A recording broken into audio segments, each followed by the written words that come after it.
ದೇವದುರ್ಗದ ಸಮಗ್ರ ಅಭಿವೃದ್ಧಿಗೆ ಮುಖ್ಯಮಂತ್ರಿಗಳಿಗೆ ಶಾಸಕಿ ಕರೆಮ್ಮ ಜಿ ನಾಯಕ್ ಮನವಿ.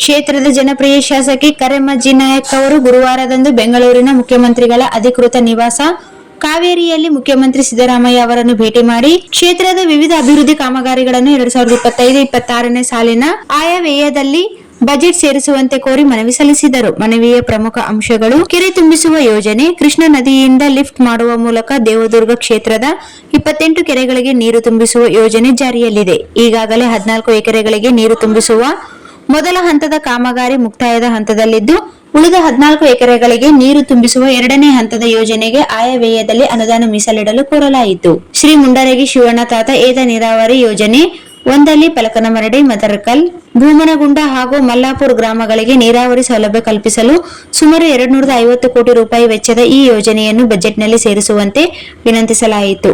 ಒಳಚರಂಡಿ ಯೋಜನೆ: ದೇವದುರ್ಗ ಪಟ್ಟಣದ ನೈರ್ಮಲ್ಯಕ್ಕಾಗಿ ಸುಮಾರು 150 ಕೋಟಿ ರೂಪಾಯಿ ವೆಚ್ಚದ ಸಮಗ್ರ ಒಳಚರಂಡಿ ಯುಜಿಡಿ ಯೋಜನೆ ಅನುಷ್ಠಾನಗೊಳಿಸಲು ಮನವಿ ಮಾಡಲಾಯಿತು.